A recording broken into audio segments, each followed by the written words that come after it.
Hey you guys, it's Dani.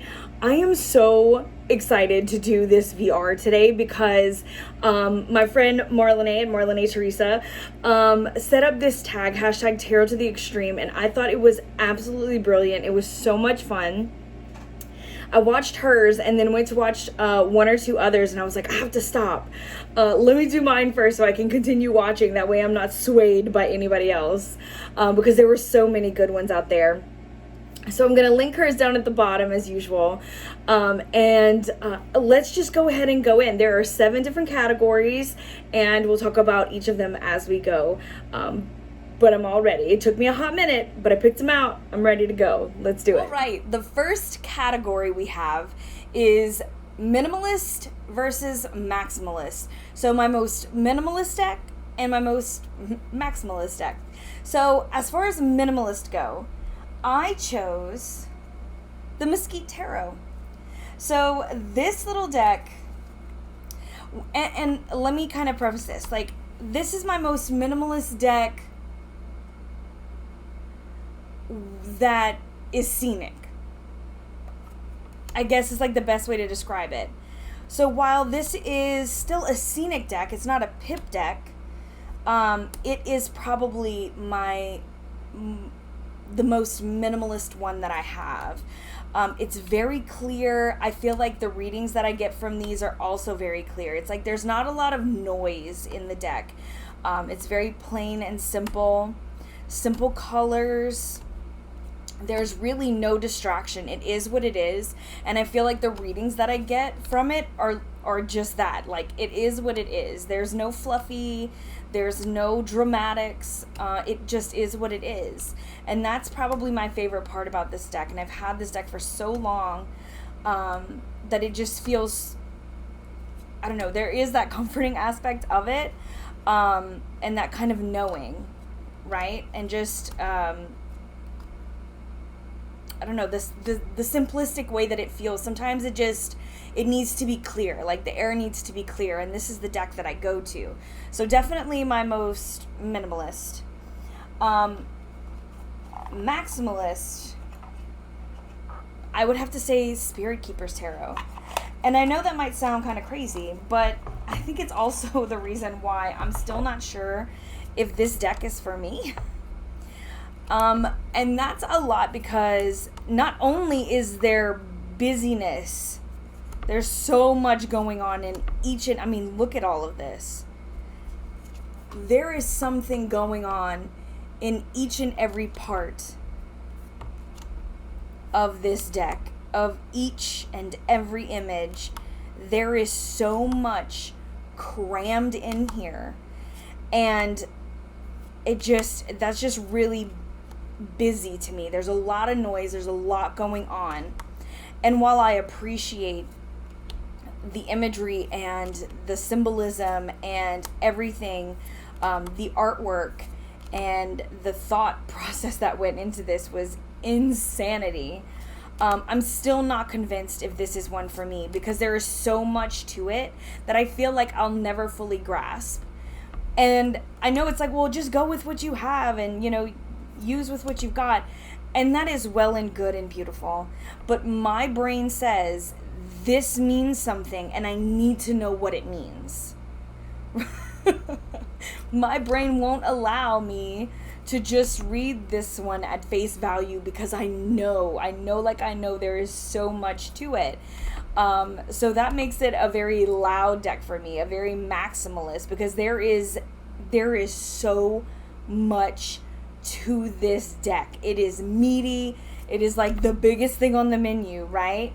Whereas like this is the the 2-leaf salad, right? This is everything on the menu. So these are the most minimal and the most maximal. I don't know. My minimalist and maximalist right here. The next category is daytime versus nighttime. So a daytime deck, something that makes me feel like daytime.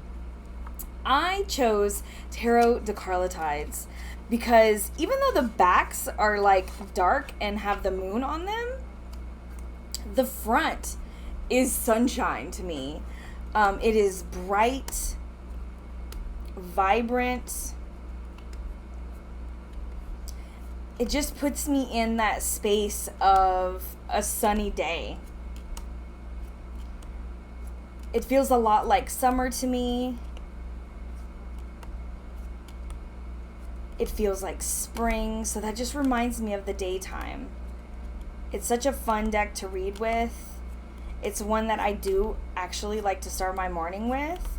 Sometimes it's like I kind of gravitate toward it on some days, and I find that those are more like cheery, sunny, bright days. I tend to kind of go towards decks like this, and it's like even the tower still looks like, I don't know, still feels like the daytime to me. It just feels like a daytime deck, something that you can wrap your head around, that you don't have to hide from. I really enjoy this deck. So on the other side would definitely be the Bohemian Gothic Tarot. This is nighttime. Now, I recently put these back in order, so they'll kind of be in order here. But this, I mean, this is nighttime, no matter which way you slice it. It's like cozying in. It's when all the creepy stuff happens. But it's like more than that. I find the more that I mess with this deck, the more that I'm using it, it's like I almost see past this kind of like, as strangely as it is, this like horror vibe. I'm seeing past it and into just this kind of nighttime setting where it's like it doesn't matter what time of year it is. This still feels like a really good deck to use. And sometimes at night it's just like getting in that darker setting and just like looking at things from a more, like, yes, there are some, you know, macabre scenes, there's Frankenstein and stuff like that, but at the same time it's just like turning the lights down and like cozying up with a good book, right? Where you can kind of end your day and just kind of have, you know, a campy laugh, you know, with some of these images, but also just help kind of calm yourself down and end the day in this like darker, quieter space. So this is the first one I thought of when it came to nighttime. This feels like a nighttime deck to me. And it's, as funny as it is, I don't really use it much in the bright light of day. As crazy as it is. Every time I have really sat with this deck, it has been at night at my kitchen table, just like sitting down at night and just kind of pulling some cards and going through this deck. Oh, I forgot to show you side by side, but I'm sure you've seen. So you can see the definite contrast of day and night here and how it all kind of plays together in these scenes. Somehow even this Dark Death card seems like the day.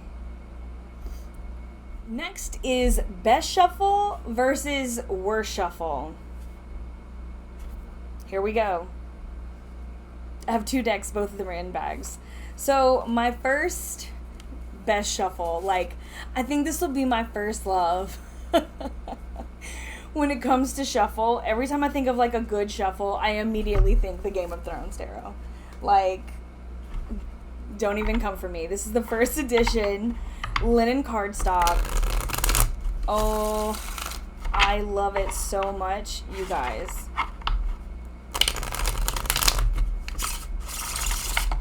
Do you hear it?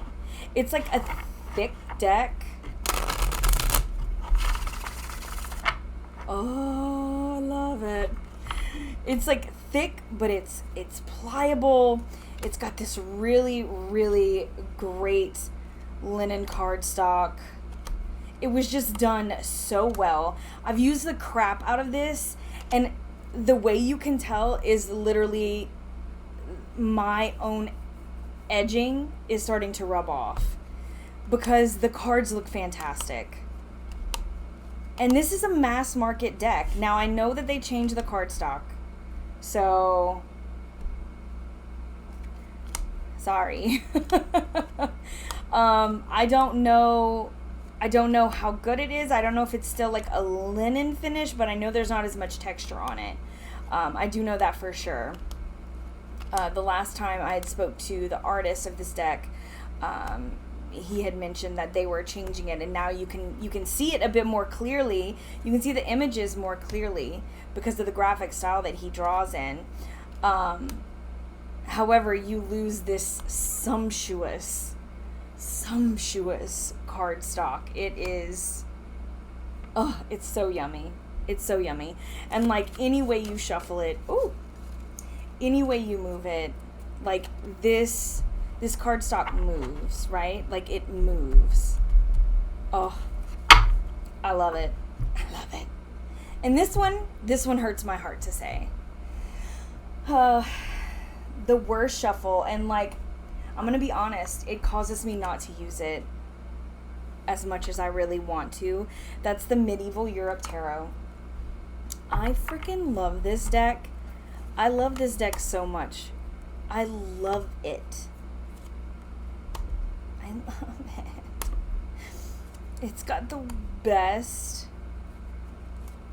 art around, like, on the real. Look at this chariot. It's got my crazy animals in it. But we're not here to talk about the deck. Like, I can't, I'm not even going to be able to show you. Well, I'll try. This deck, with my large hands, I can't, there's no way. I'm not doing this. There's no way. You cannot bend it. It's such difficult cardstock. Even if you cut it smaller, I mean, you can, but like, I wouldn't recommend bridging. The cardstock is so, it's like a stiff, sturdy cardstock. So you're only going to be overhand shuffling. Even then though, because the deck is so large, it is large and in charge. This thing is huge. It's like 84 cards, which of course you can take out the extra. But like, even that, there's so many cards. There's so many cards. And it's such a huge deck that this is probably the worst shuffle.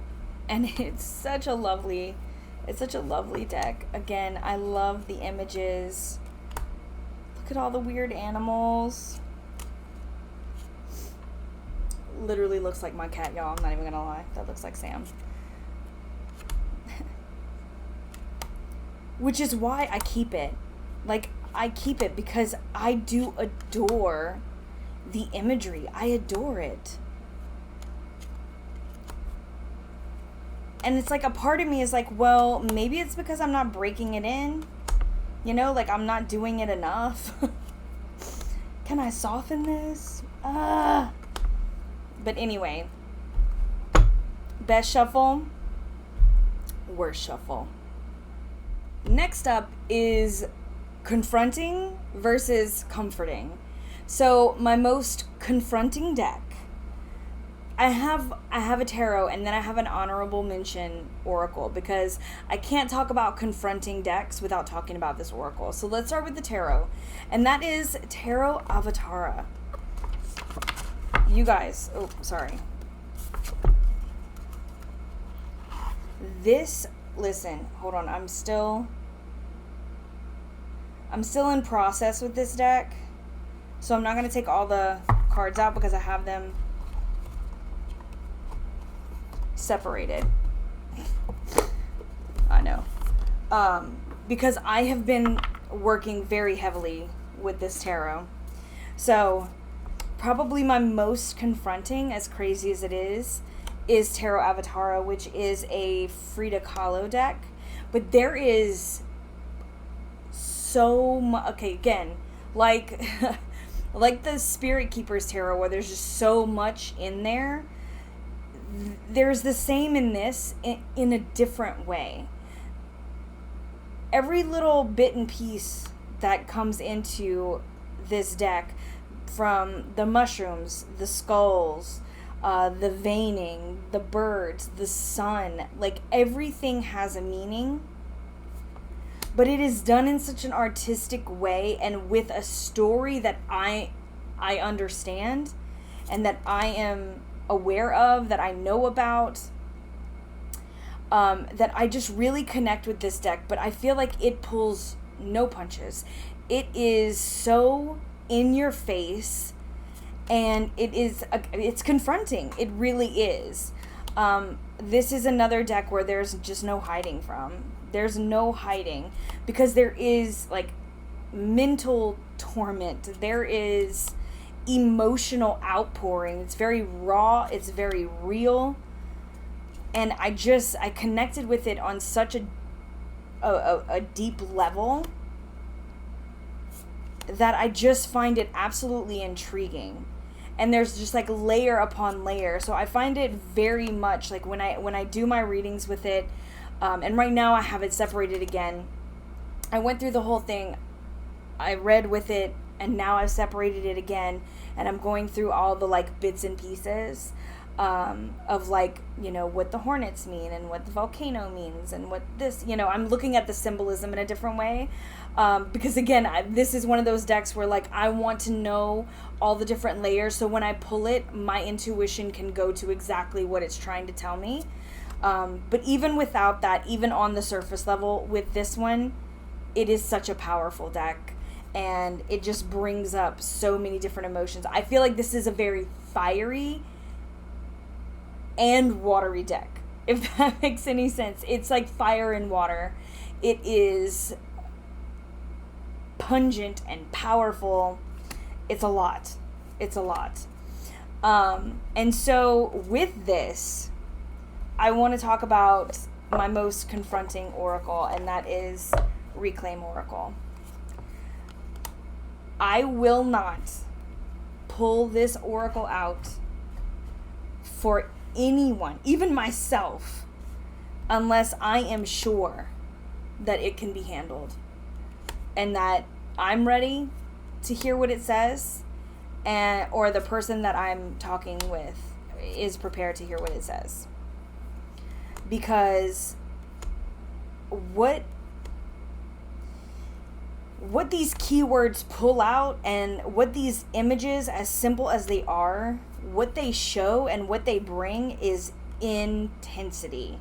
That is the best way to describe it. It's just intensity.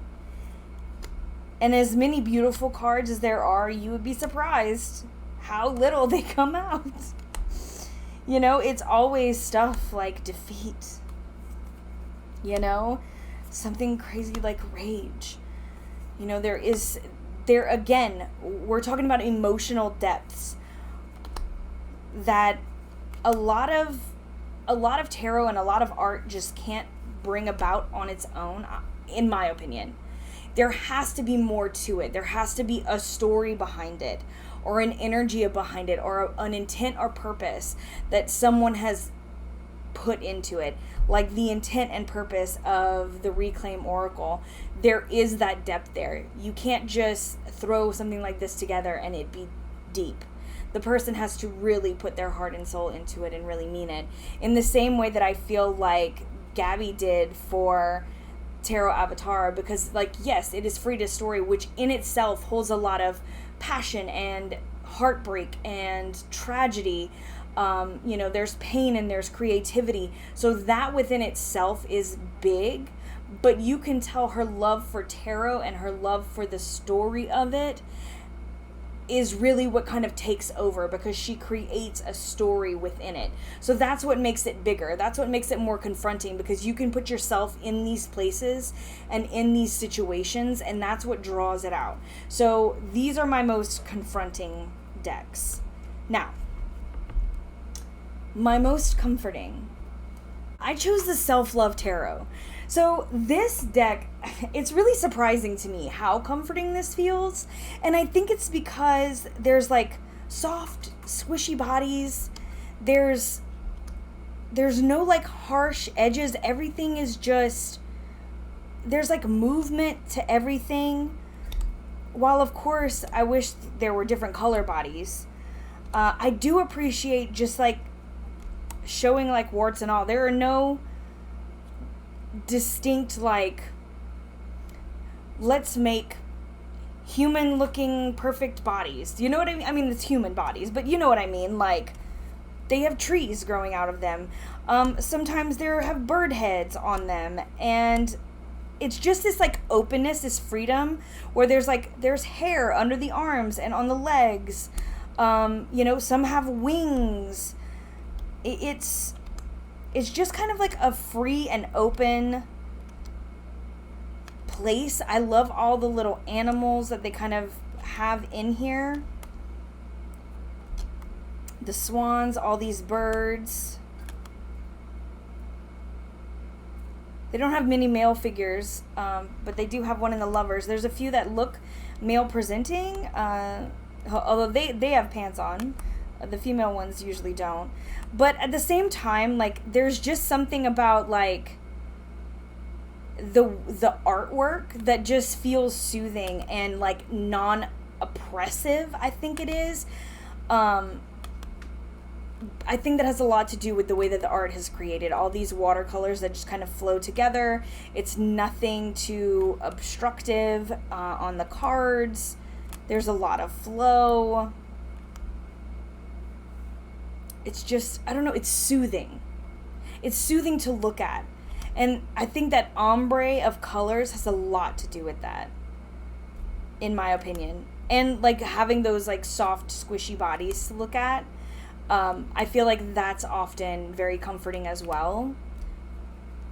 But that's, you know, that's my opinion.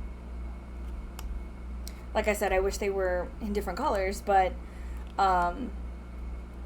nonetheless, it still holds that just kind of seeing this kind of ombre of colors, this very soft, everything is kind of soft and supple, even when you see a sword, right?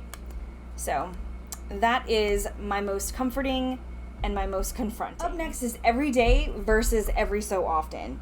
So my everyday deck, I mean, don't come at me, is Mystic Masters. It just is. Mystic Masters is a deck I know backwards and forwards. When you create one, it just kind of happens that way. So no matter what, pulling a card from Mystic Masters, it feels effortless to me. This is something I can pick up every day. I can pull a card or two and, you know, enjoy my reading and have a great experience and, you know, kind of start my day. You know, I don't get tired of this. It stays on my desk all the time. And I know it sounds weird, like, oh, well, I don't get tired of it. And it's not because, like, oh, because it's my artwork. Like, I don't get tired of looking at my own stuff. It's not even about that. It's because everything is so familiar. It's, like, immediate. It's kind of the same way as if I would pick up the RWS every day. I feel the same way about the RWS as I do about Mystic Masters. Like, it's effortless. I just know it. It's, like, part of me. In an intense way. You know, I feel like I connect, and the images are things that I enjoy looking at. They have, I don't know, they just have deep meaning. They're something that I enjoy. So this is an everyday deck for me. It doesn't leave my desk. It's always at hand. And this second edition, I immediately replaced my first edition when I got this second edition in, because the linen cardstock is, this is what this deck was meant to be printed in. It just feels so much better, which makes it even better in my opinion. So the second edition of Mystic Masters is my everyday. So my every so often, this could come in a few different decks, but that's animal decks to me. And for me, this is I always say it wrong, Northern Animal Tarot. Northern Animal Tarot. I always want to say like Northwest Animal Tarot, but it's Northern Animal Tarot. Adorable. These have some extra cards in it. It's RWS based. But when it comes to animal decks, it's not something that I use very often. Just every so often. But when it comes to the every so often, I do thoroughly enjoy this deck. I love the art style of it. It's super cute. It's got such deep colors. This is another one that has a really great cardstock. And so I don't use it a lot. It's not an everyday thing for me. This is an every so often. But I do enjoy having it because I think that there is a lot to be had in, these are all the extra cards, in, you know, reading with animal decks. I feel like it just brings us closer. Oh, I have the first edition that has the possum because of course I do. It just brings us closer to nature. And at least for me, it feels like that for me. So there are a lot of times when the seasons change that I really enjoy having an animal deck just to kind of bring me back to that earthy vibe. And I feel like this one does encompass all the seasons very well. So this is my everyday and my every so often. Big difference. You can tell in the aesthetic on this one. Up next is overrated versus underrated. So this one was a little hard because I was like trying to think of like overrated decks. There's so many that I used to have and then I don't have anymore. So I was racking my brain. I was like going through a bunch of stuff and I was like, oh, probably this one. And like, no, nobody get angry. Nobody come at me. I'm sorry. But I chose my most overrated, the Dark Mansion Tarot. This went wild for a hot minute. I got mine way after the hype had died. I will say, there's nothing against this deck at all. I mean, obviously, I have the deck. It's a beautiful deck. It is very well done. Production-wise, it's beautiful. It's got great cardstock. The image quality is wonderful. But, like, I remember, like, everybody had this on their lips. I mean, I was enthralled by it, too. I was like, wow, this is so great. Like, it's so cute. There's all these really great images. It's very Tim Burton. There's all these, like, really great, you know, fun characters and this really neat world. It's great. But, like, at the end of the day, I guess with all the hype, and it's like once you have it in your hands, you're like, it's good. It's fine. It's okay. You know, it's okay. It's not something that I would use all the time. It's not something that I feel like everyone has to have. You know, you just gotta get it. You know, if you like this, you have to have that. Because I'm a huge Tim Burton fan. I love Tim Burton's style and movies. I grew up with, just like so many other people, you know, Edward Scissorhands and Beetlejuice and, you know, Nightmare Before Christmas, you know, moving into Corpse Bride. Like, we've all seen these sorts of characters and the way that the shapes are very pointed, skinny arms and wispy trees. You know, we're used to seeing this, so it is nostalgic in that way. So there's a lot to love about it, but like, it's okay. Like, it's great, but I just think there was a lot of hype about it, and it's kind of overrated. I mean, as a tarot deck, I really don't think it broke any kind of ground. You know what I mean? Not that you have to, but I mean, if we're talking about overrated, underrated, right? Underrated, you guys, Desert Illuminations Tarot, this is just plain fun, and I don't see a lot of people talking about it, and I don't feel like this is very highly represented. I'm trying to get my extra cards out. So, Desert Illuminations. You guys, I just feel like it's underrated. You don't see decks like this often. Like, yes, it's quirky, it's fun in the same way. And that's kind of why I picked something along the same vein as this, where it's like, it's not an everyday look, really, you know? Like, there's aliens in here and, you know, figures from history.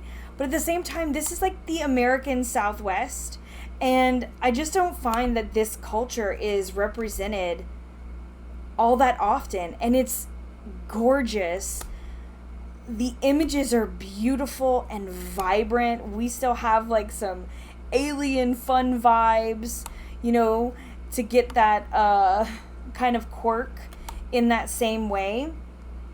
Where it's like, this is one where I'm like, if you enjoy campy stuff, if you enjoy history, this kind of style, this is such a great deck. It is great quality. It's a linen cardstock as well. Great cardstock. But it's done by an indie artist. And it's just some really fun artwork and images. And I just feel like it just doesn't get talked about enough. It really does not get talked about enough. We have like Zorro here. It's just so, it's fun and it's funky and it's, you know, it's got like horse-drawn carriages, so you think like Jesse James and, you know, all these outlaw Annies and, you know, natives, these funky like rockabilly kind of styles, and again the native cultures from all around, like Arizona and New Mexico and Southern California, Texas, and like all those kind of places. It's just fun. Billy the Kid shows up in here. It's a really great deck, and it's very underrated. I think more people should lay their eyes on it. For indie decks in general, again, a little more overrated. I feel like it's okay. It doesn't bring anything new, whereas this, I feel, brings something completely new. We don't see this every day. It's fun and it's funky, and, you know, go out and check it out. Okay, next. Last category is light work versus shadow work. So for my lighter work, my everyday kind of work, I actually chose a dark looking deck. The Intuitive Night Goddess Tarot. So this is all in the dark, right? It's the Night Goddess. But there is something so empowering and so confident and mystical and vibrant about this deck. Ever since I got it, I have been in love. I could have kicked myself. After I purchased it, I'm like, why didn't I get the indie version? So many people had tagged me in it, like, Dani, you're gonna love this. And I'm like, it looks really great. I just don't know. I'm just not sure. And then when I eventually got it, when it came out mass market, I was like, dumb. So dumb. Because this is such a great deck. I've used it for myself and for clients. It reads so well. There's this confidence about it. And I feel like, again, it's one of those like light work stuff. Like, it brings out that inspiration, that drive, that motivation. I just feel like it holds that energy, and I don't know, it speaks that way to me. And so this is one that I always turn to with that kind of light work, that kind of, I want like mundane type work, right? My shadow work deck, on the other hand, the Somnia Tarot is kind of it right now. And there's a huge kind of shift in this. Recently, I read for a client, and it kind of spoke to me even more so in a different way, because this I usually do use for more like shadow work, deeper things, things that I'm maybe stuck on or someone is stuck on. It pulls those things out. It really works well for shadow work topics. But also emergence from a shadow time. Oh, when things are finally starting to come back into focus, where you haven't quite cleared the sheets off of everything yet, but you're starting to be able to see the outlines, right? It's a beautiful deck for shadow work and for coming up out of shadow work. So it does both. Get you a deck that does both. This does both. Where it's like it can bring you to those depths, but then it can also help you start to come out of those depths. And maybe this is going to shift it for me. Maybe this is going to shift it into an emergence deck where it always sat in the shadow since I started using it. It was like, oh, this is going to pull out a lot of shadows. But since I started reading it in that way, you know, it very much opened my eyes to the other ways that this can be beneficial. So it's like shadow work and emerging from shadow work. That made it kind of so beautiful for me on a different level. So those are my last picks. Light work and shadow work. Watching, you guys. I hope that you enjoyed this VR. Make sure to give it a like, a thumbs up, whatever. Subscribe if you want to. You know the whole YouTube spiel. Do your thing. Also, if you are looking for any of the decks that I talked about, if they're available, I'm going to mention them down below in the description box. You can find links to join the Mystic Fam, which is the membership on this channel where we do all kinds of crazy cool things. There's a lot of crafting and grimoire pages and live streams, and so that information is going to be down below as well, and a big thank you to them. Also, Three Fat Readers is linked down below, which is a channel between me, Lisa at Lisa Papez, and Dustin at Modern Metaphysique, where we get together once a month and talk tarot and all kinds of things.